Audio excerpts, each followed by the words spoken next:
midnight, New York City time, for the thousands of workers to do their job. This is what was going on tonight, and the workers were digging with machinery, with shovels, with their hands, looking for possibility of survivors. As you said, 5 survivors have been found. They were found the day of and the day after. For the last 72 hours, nobody has been found, and that's very disappointing and discouraging news. But as we've said, no one is giving up.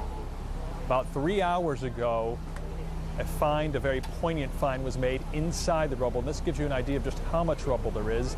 A dump truck pulled out a fire truck that got stuck under the rubble when the World Trade Center building collapsed. The fire truck says Ladder 18 on it. It's gray from all the rubble. It was pulled out. There was no one inside the truck, but that gives you an idea. We are talking about a grand total of 600,000 tons of rubble. That's the estimate that's on the ground here in New York City. So they will continue searching for survivors. No one's giving up just yet, but they certainly had hoped that by now they would have found a lot more people alive than they have.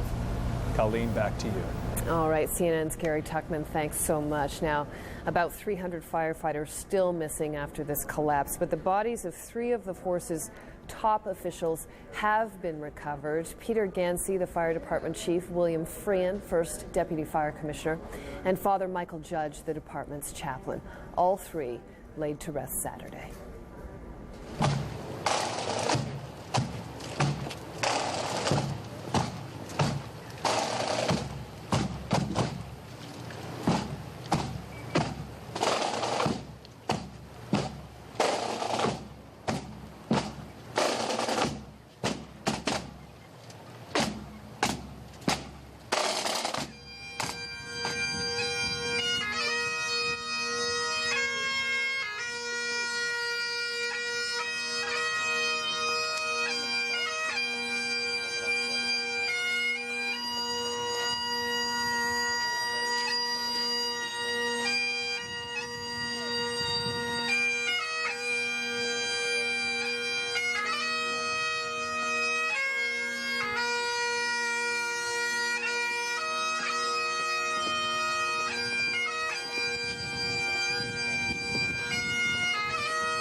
Aftershocks from the fall of the Twin Towers are rippling around the world, of course. In Kuwait, citizens and officials expressed support for their US ally.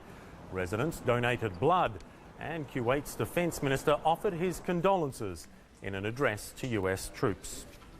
Okay, now in Israel, Foreign Minister Shimon Peres is praising the way the US is responding to the tragic events at the World Trade Center and also at the Pentagon, of course. Peres says the US has always conducted itself with dignity in times of crisis. America today makes all of us feel painful, but makes also all of us feel proud that the mightiest country never used force, but for the most noble human needs and hopes. The United States went to war. Her children paid a heavy price in the first, in the second, in many other wars, never for any selfish purpose, always to enable the weaker one, the needed one, to enjoy freedom and hope and security. God bless America. Peres was addressing thousands of Israelis who gathered in Jerusalem Saturday for a rally in support of the United States. Meanwhile, in their own way, athletes and sports fans around the world on Saturday honoured the victims of the terrorist attacks. English Premier League teams Liverpool and Everton joined thousands of fans at the Goodison Park Stadium in a moment of silence before their celebrated traditional derby match. A wreath was laid on a huge American flag that adorned the inner circle. There were similar moments of homage across Europe. In Germany, the kart auto race was renamed the American Memorial 500. A quick update again on the latest developments. Rescues in New York digging through the rubble of what was the World Trade Center for the 5th straight night now. They say they still believe there are people buried alive, perhaps under a large pocket of rubble somewhere in that rubble, but no survivors have been found in there since Wednesday. Mourners gathered in New York City Saturday to pay their last respects to 3 top fire officials who died in the aftermath of the attacks. They were among the first groups of rescue crews who rushed to that scene. About 300 firefighters still unaccounted for. Police have arrested a second material witness. He is one of 25 people in police custody for possible immigration violations. The other person charged in connection with the investigation was detained at New York's John F. Kennedy International Airport Thursday for allegedly holding a false pilot's license. Michael? Okay, Colleen, thanks. Well, as global markets prepare for a new week of trading, they, of course, are assessing the effects of last week's terror attacks. Okay, Richard Quest joining us now from London with a look at what might be in store for the world of business. Richard, it's going to be a heck of a week in the business world. Oh, absolutely. A week that few of us will ever have thought we would have seen. The New York markets, of course, had been closed since Tuesday. And despite the terrorist attack against the World Trade Center in New York, US financial markets will resume trading on Monday morning. On Saturday, the New York Stock Exchange tested its systems in preparation for the first day of business since the tragedy. CNN's Greg Clarkin reports on the preparations. The opening bell is expected to sound on Wall Street Monday morning, breaking the silence that has blanketed the New York Stock Exchange since Tuesday's terrorist attacks. Sitting just a few blocks east of what was the World Trade Center, the NYSE has been covered in ash, but the grime is now washed away, replaced by an American flag. After hours of testing its internal systems Saturday, Chairman Richard Grasso declared all systems go and vowed Monday's opening bell would be rich in symbolism. To send a very important message to the criminals who so heinously attacked this country that they've lost. The American way of life goes on, business recommences. The NYSE sustained no major structural damage, and inside the more than 100-year-old building, technicians tested the systems linking brokerages to the exchange, and the results have been encouraging. We are very pleased with the progress that all of the firms have made, particularly our major firms who account for the lion's share of the order flow here. Uptown, the NASDAQ has run tests of its own and termed those results terrific. It too vows to begin trading Monday morning. As for the American Stock Exchange, it suffered damage to its building and will trade out of the NYSE. The exchange and the City of New York have worked to restore access to the financial district. Once there, employees will find even tighter security around the NYSE, and everything from counselors to deal with trauma to surgical masks to deal with dust will be readily available. Greg Clarkin, CNN Financial News, New York. Now, the opening ceremony, which of course is usually performed by a chief executive or other dignitary, on Monday morning it'll be performed by firefighters and police officials from New York City. The price of crude oil has traditionally been sensitive to times of uncertainty such as these, and indeed prices rose sharply on Friday, heading over $29 a barrel. So what's the outlook for this week and indeed for further ahead? Joining me now to answer some of those questions, Gary Ross, Chief Executive of Power Energy Group from New York. Gary, $29 a barrel is what we saw. We know that there was a spike initially after the attack. This is what markets do, isn't it? Exactly. I mean, the first thing that happens is the shorts people have to cover. People that needed oil have to go out there and buy it. So the initial impact about 15 to 20%. But Richard, keep in mind, prices are still 10% below where they were a year ago. What can we say, though, in terms of the supply of oil and the actual demand of oil at the moment? Well, I think the market is balanced. The problem is the perceived insecurity of Middle East supply. Some 60% of the world's crude oil that's traded comes from the Middle East. And you have very import-dependent markets from Asia to Europe, even obviously the United States.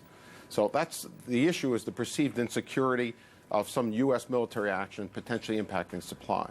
And you also have consumers going out there and building their product stocks, a bit of hoarding going on, both in Europe and the United States and probably Asia.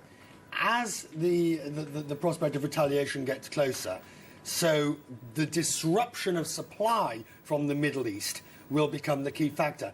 Putting it bluntly, prices will rise again. Well, prices could go up further next week, but I think you have to keep in mind there's plenty of spare capacity. OPEC has something like 4.5 million barrels a day of spare capacity. During the Gulf War, there wasn't any spare capacity. So OPEC has 4.5 million barrels. They've already cut this year 3.5 million barrels a day. If prices were to go up further, I think OPEC would gladly increase supply to the market. On that point, the political aspect of OPEC, virtually from day one of this crisis, OPEC made it clear that it wouldn't wish to be seen to be doing anything that would hinder the United States or indeed the oil supply market. I think that's right. I mean, OPEC's economic policies and political policies, it's very important that the most important economic power in the world, that they satisfy oil requirements. It's not in their interest to have very high prices. It's only going to hurt them in the long term.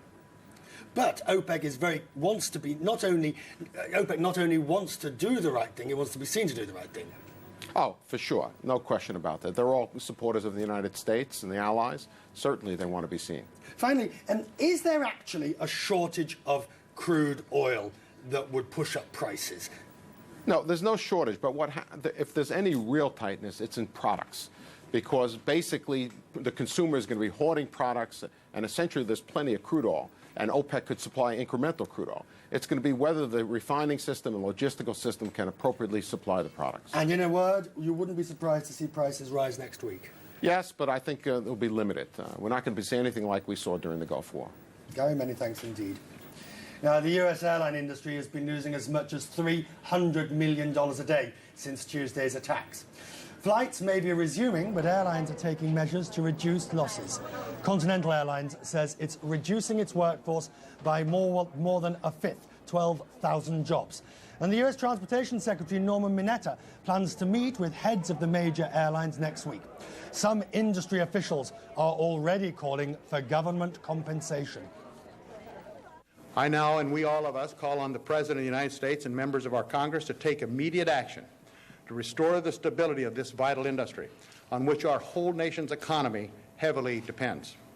Our industry needs direct and immediate government-sponsored liquidity and aid if we, and a vital part of our economy, are to survive. Continental Airlines and Northwest are each cutting their schedules by 20%. Commercial pilots suddenly find themselves in the midst of an air war, and it's not the first episode of sky piracy. But as CNN's Gene Reserve reports on this week's compelling new challenge to air transport security. And I beg your pardon, unfortunately we don't have that report for you at the moment. We will be taking a look at the challenges facing the business community all through the week here on CNN. Gene Reserve now joins us, of course, to talk about the challenges facing airline pilots.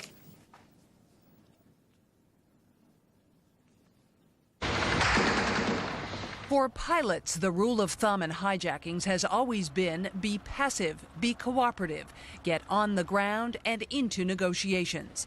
Tuesday, the rules changed instantaneously. Commercial pilot Paul Emmons was in the air. And my co-pilot and I basically looked at each other and said, "You want to fly or fight?" And he had his big steel flashlight, and if anybody came through the door, he was going to go after him, and I was going to get the airplane on the ground. According to the Airline Pilots Association, pilots and flight attendants, the airlines, the FAA, and law enforcement are engaged in an unprecedented cooperative effort to improve aircraft security quickly. We are at war, and we're treating it that way, and everybody's cutting through the red tape, making decisions. Among the changes being considered on an expedited basis, whether to provide law enforcement escorts, whether to arm pilots with weapons, and how to modify equipment like the cockpit door so it is a more effective barrier. This new door that we want I hope by Friday, really by Friday, I want a certification process approved by the FAA and the manufacturer in ALPA, and I believe we can have that, and then on our way to getting that door. Some airlines have told their pilots to do what they must to save themselves, their aircraft, and their passengers. Pilot Paul Emmons says if his plane is under threat, passengers better hold on. You should be wearing your seatbelt. What does that mean? We can start to maneuver that aircraft so that he cannot function. Depressurize? We can depressurize the aircraft, we can throw it around the sky, we can do all sorts of things, and he won't be walking when it's over. Despite the financial distress of the airline industry, the Airline Pilots Association says no security measure is off the table, no matter what the expense. But some aviation watchdogs are critical. They say the problems and the solutions were known long ago, and they ask, why are we